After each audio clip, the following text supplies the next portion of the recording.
कक्षा first year जीव विज्ञान के आज के वर्चुअल क्लास में हम लोग सेल मेम्ब्रेन के बारे में अध्ययन करेंगे। जो सेल मेम्ब्रेन जो है यह जंतु कोशिकाओं में सबसे बाहर की ओर रक्षात्मक आवरण के रूप में पाई जाती है, जबकि पादप कोशिकाओं में यह कोशिका भित्ति के ठीक नीचे उपस्थित होती है।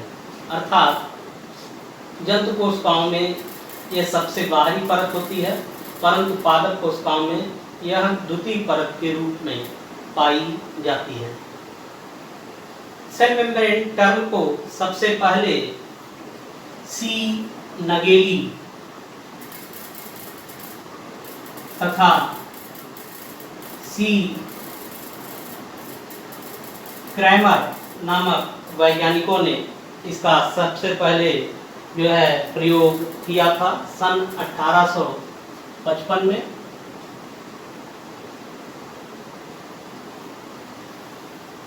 जेके लोग ने सन 1931 में सेल मेम्ब्रेन की जगह प्लाज्मा लेमा टर्म यूज किया था। आजकल के आधुनिक कोशिका वैज्ञानिक सेल मेम्ब्रेन और प्लाज्मा लेमा की जगह प्लाज्मा मेम्ब्रेन वर्ड यूज करते हैं। प्लाज्मा मेम्ब्रेन या सेल मेम्ब्रेन की संरचना का अध्ययन करने के लिए इसे ह्यूमन इरिथ्रोसाइट मानव की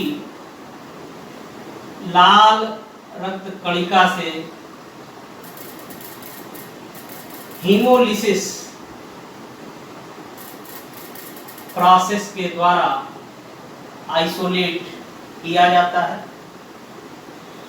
और ह्यूमन इरिथ्रोसाइट से जो प्लाज्मा मेम्ब्रेन आइसोलेट की जाती है उसे हम red cell ghost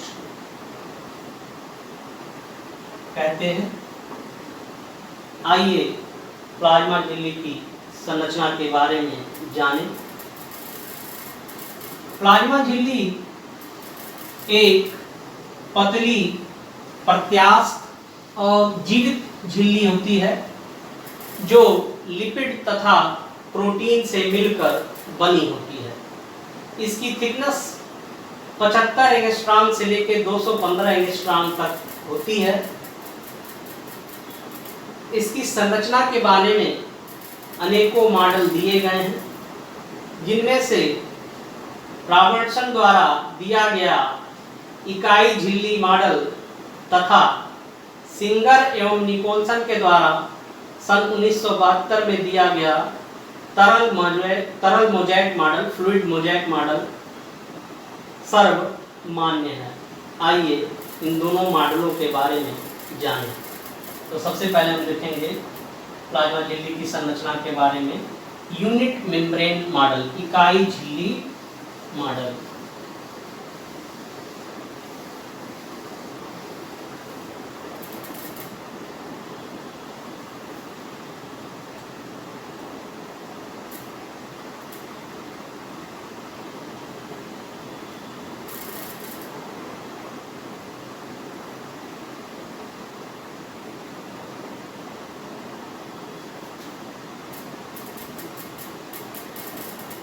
unit membrane model of plasma membrane.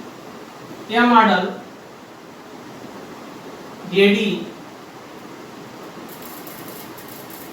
Robertson द्वारा सन 1949 में दिया गया था।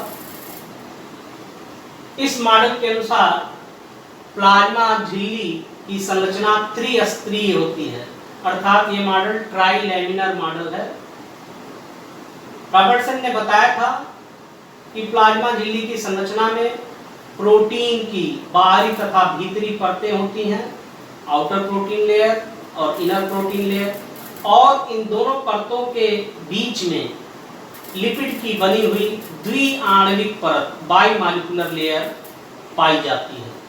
प्रोटीन की परतें 20-20 एंगस्ट्रॉम थिकनेस की होती हैं, जबकि लिपिड की जो बाइमॉलिक्यूलर लेयर है वह 35 एंगस्ट्रॉम की होती है। आइए इसकी संरचना का डायग्राम से इसको समझें।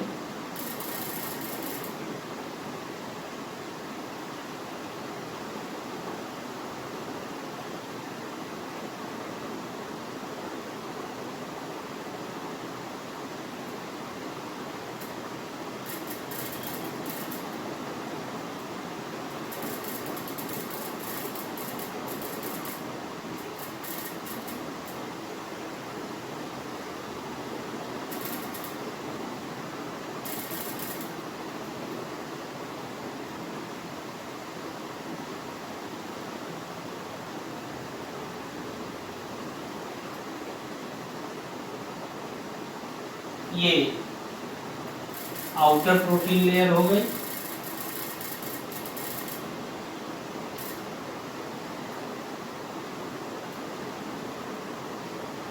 ये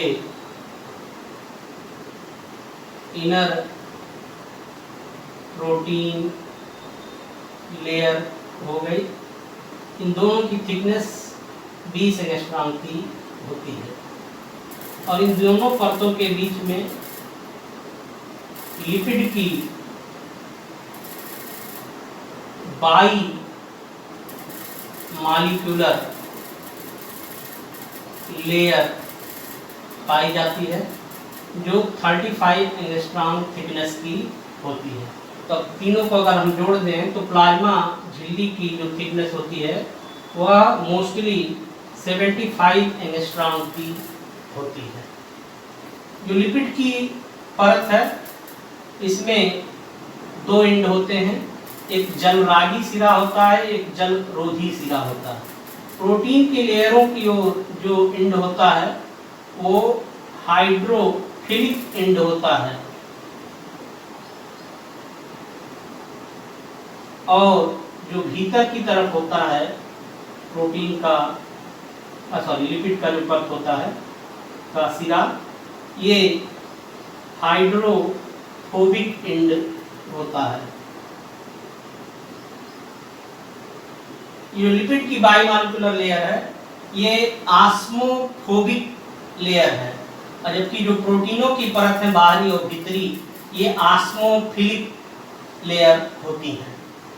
तो अभी आपने देखा ये रॉबर्टसन के द्वारा दिया गया इकाई झिल्ली मॉडल है जिसमें बाहर और भीतर की ओर प्रोटीन की परतें हैं और बीच में लिपिड की द्विआण्विक परत है। ये इसे हम सैंडविच मॉडल भी कहते हैं। सैंडविच में जैसे दोनों ओर ब्रेड होता है, बीच में आलू का स्टफ किया जाता है, तो यहाँ पर जो ब्रेड है दोनों ओर की वो प्रोटीन की लेयर है और जो पोटैटो स्टफ होता है वो आपका लिपिड का बाइमॉलिक्यूलर लेयर है। जितने भी कोशिका में कोशिकांग पाए जाते हैं राइबोसोम को छोड़कर, उनके बाहर की ओर जो आवरण होता है वह उसकी संरचना प्लाज्मा झिल्ली के ही समान होती है, थिकनेस अलग अलग हो सकती है। अतः प्लाज्मा झिल्ली की इस संरचना को हम इकाई झिल्ली संरचना या यूनिट मेम्ब्रेन मॉडल भी कहते हैं। कभी कभी प्रोटीन लेयर्स में आपके पॉलीसेकेराइड्स भी उपस्थित होते हैं जिससे इसकी थिकनेस बढ़ जाती है। अतः इकाई झिल्ली संरचना को हम ग्रेटर मेम्ब्रेन मॉडल भी कहते हैं। तो अभी आपने प्लाज्मा झिल्ली की संरचना के बारे में रॉबर्टसन के द्वारा सन 1949 में जो इकाई झिल्ली संरचना मॉडल दिया गया था उसे समझा। आइए अब प्लाज्मा झिल्ली के संरचना के बारे में जो सिंगर तथा निकोलसन के द्वारा तरल Mosaic model, fluid Mosaic model दिया गया था उसको भी समझें।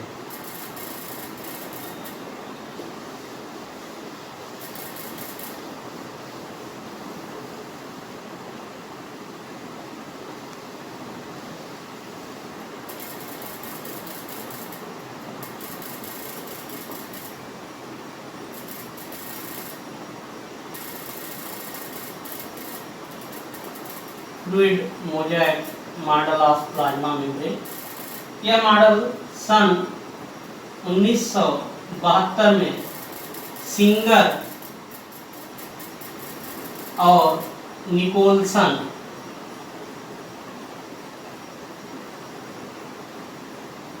नामक वैज्ञानिकों के द्वारा दिया गया था।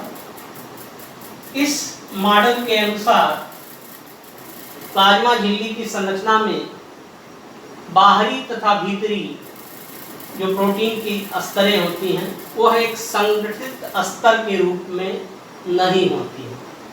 वास्तव में ये जो प्रोटीन की परतें ना होकर लिपिड में ये धसी हुई प्रोटीनें पाई जाती हैं और ये प्रोटीनें दो प्रकार की होती हैं।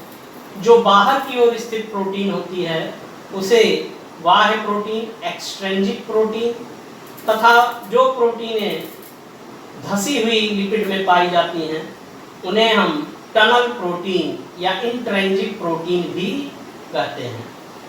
तो इसको जरा चित्र के द्वारा हम लोग समझें।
अब यहाँ पर आप देखें ये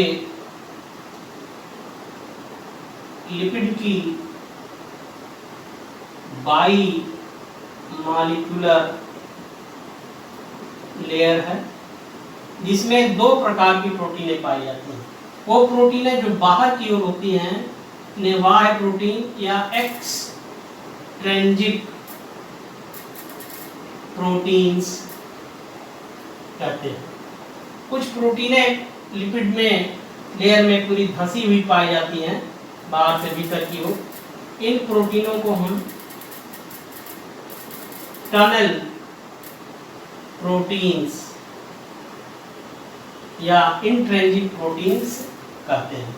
तो प्लाज्मा झिल्ली के इस मॉडल में जो कि तरल मोज़ेक मॉडल है, इसमें और इकाई झिल्ली मॉडल में मात्र इतना ही अंतर है कि इकाई झिल्ली मॉडल में प्रोटीनों की अलग अलग स्पष्ट लेयर्स होती हैं, आउटर प्रोटीन लेयर और इनर प्रोटीन लेयर, जबकि इसमें इस मॉडल के अनुसार प्रोटीन की संगठित लेयर ना होकर प्रोटीन की जो लेयर धसी हुई रूप में दो रूपों में पाई जाती है। जो बाहर परिधि की ओर प्रोटीनें होती हैं उनको एक्सट्रिंसिक प्रोटीन और जो धसी हुई होती हैं उनको टनल प्रोटीन्स कहते हैं। तो अभी आपने प्लाज्मा झिल्ली की संरचना के बारे में दो मॉडल पढ़ा।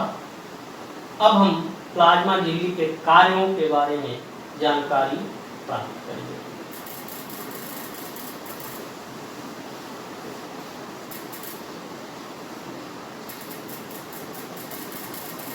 फंक्शंस। तो जो सबसे पहला फंक्शन है प्लाज्मा झिल्ली का,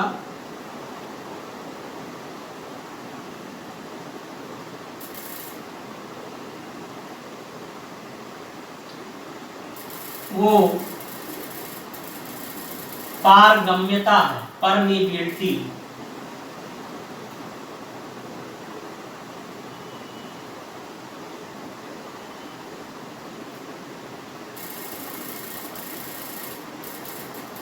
प्लाज्मा झिल्ली स्वभाव से अर्ध पारगम्य सेमी परमिएबल होती है, अर्थात इससे होकर विलेय के अणु या आयन कोशिका से बाहर या बाहर से भीतर आ जा सकते हैं। विलायक के अणु इससे बाहर या भीतर नहीं जा सकते हैं, तो इस तरह की झिल्ली को हम सेमी परमिएबल या अर्ध पारगम्य झिल्ली कहते हैं। तो पारगम्यता ये जो है सेल मेम्ब्रेन का सबसे पहला फंक्शन है। दूसरा फंक्शन है सक्रिय अभिगमन, एक्टिव ट्रांसपोर्ट।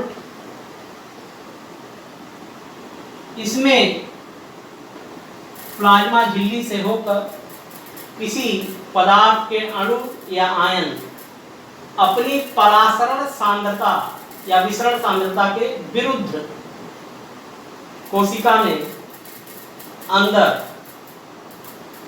ग्रहण किए जाते हैं या कोशिका से बाहरी माध्यम में ट्रेवल करते हैं। इसमें ऊर्जा खर्च करके यह कार्य किया जाता है, इसलिए इसे सक्रिय अभिगमन कहते हैं। तीसरा फंक्शन है पैसिव ट्रांसपोर्ट, निष्क्रिय अभिगमन। इसमें पदार्थों के आयन या अणु अपनी विसरण सांद्रता के अनुसार बिना ऊर्जा खर्च किए हुए प्लाज्मा झिल्ली से होकर अंदर से बाहर या बाहर से भीतर प्रवेश करते हैं। इसके अतिरिक्त जो प्लाज्मा झिल्ली का कार्य है वह है पिनोसाइटोसिस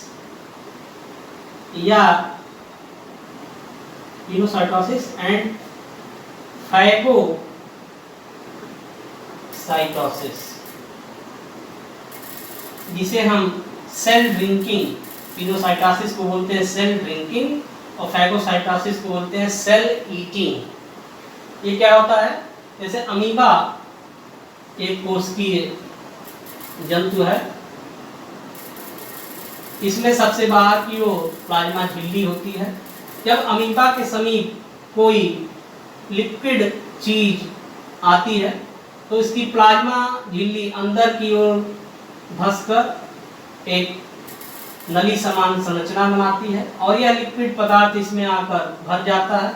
बाद में यह बंद हो जाती है और खाद्य के रूप में लिक्विड सब्सटेंस को शरीर के अंदर ग्रहण कर लिया जाता है। इसे हम पिनोसाइटोसिस या सेल ड्रिंकिंग कहते हैं।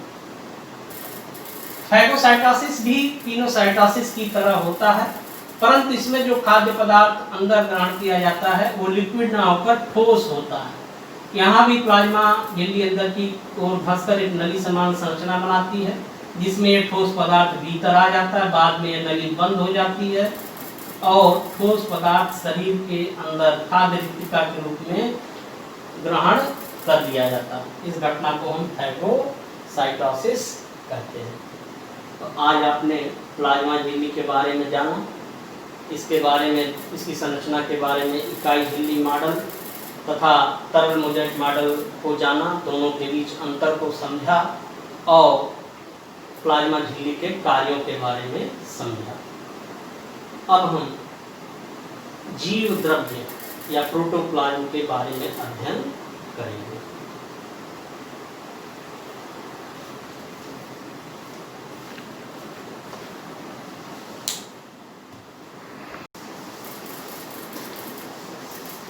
जीव द्रव्य प्रोटोप्लाज्म, जो प्रोटोप्लाज्म शब्द है इसे सन 1840 में सबसे पहले पुरकिंगे नामक वैज्ञानिक ने इस टर्म का यूज किया था।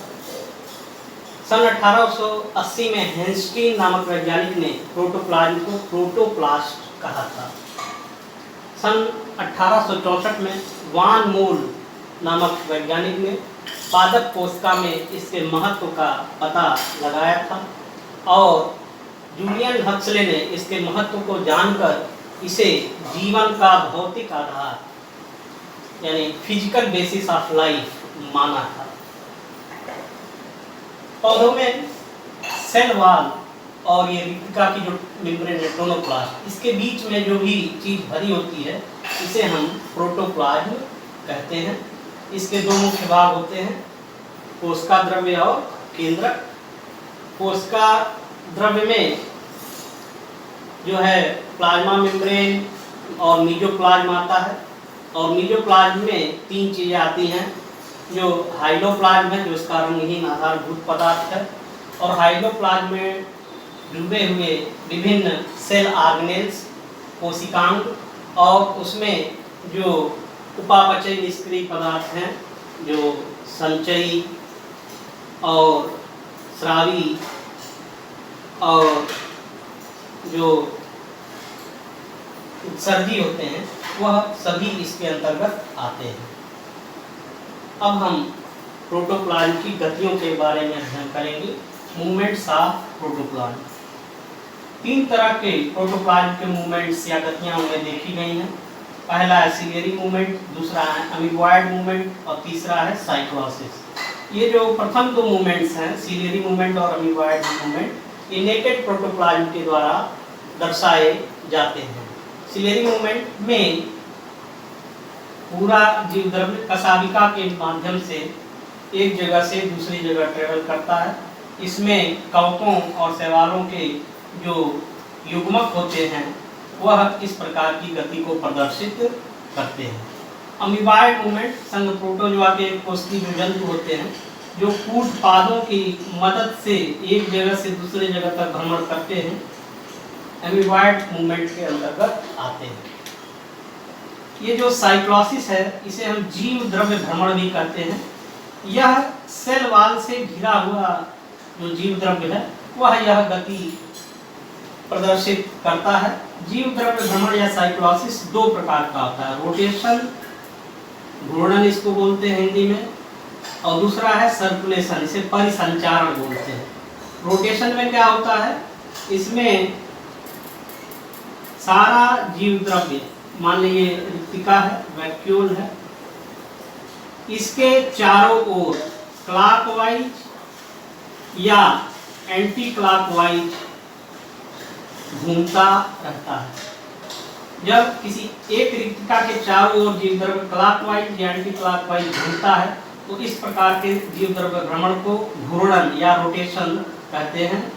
यह हाइड्रिला जैसे पौधे की पत्तियों में देखने को मिलता है।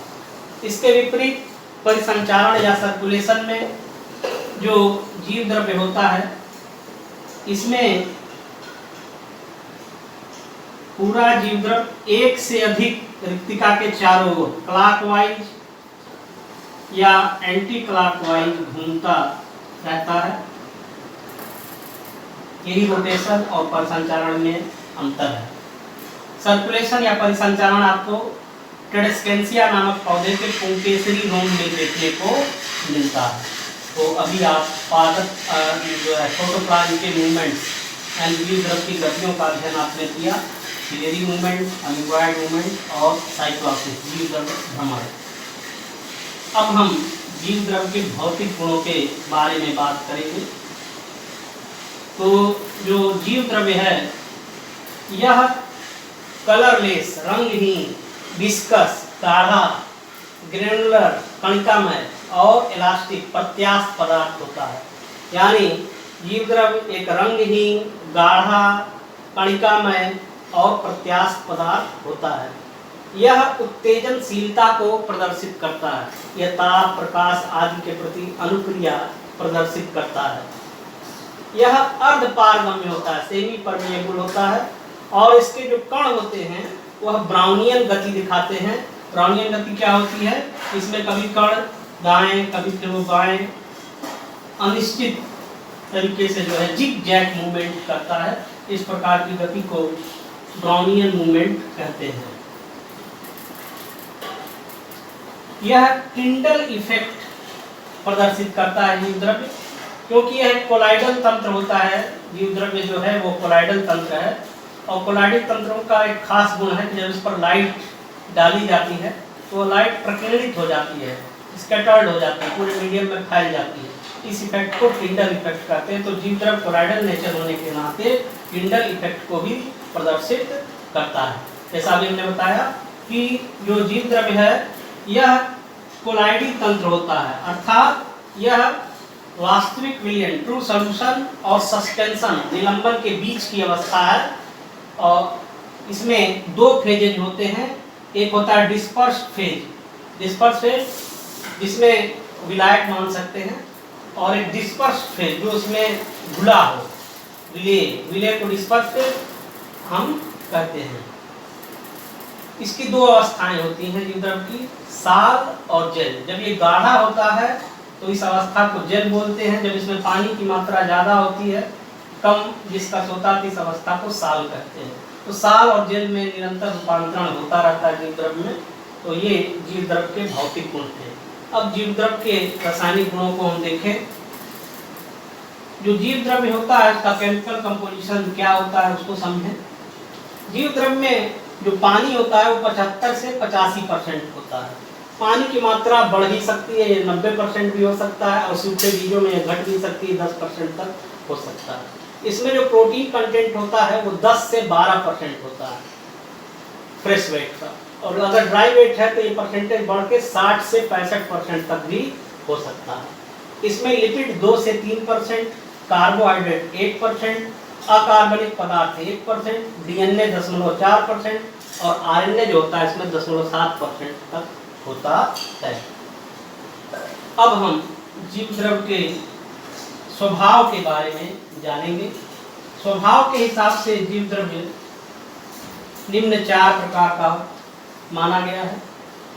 बुशली नामक वैज्ञानिक ने सन 1892 में बताया कि ये जो जीव द्रव है वह इसमें छोटी छोटी जो हैं कूपिकाएं पाई जाती हैं, तो यह कूपकीय होता है, जिसे एल्वियोलर कहते हैं। आल्टमान ने सन 1893 में बताया कि जीव द्रव कणिकामय होता है, जिसे हम ग्रेनुलर कहते हैं। इसी प्रकार हैनस्टीन ने इसे जालिकावत या रेटिकुलर माना है, और फ्लेमिंग ने इसे तंतुमय या फाइब्रिलर माना है। तो अभी आपने जीव द्रव्य का अध्ययन किया।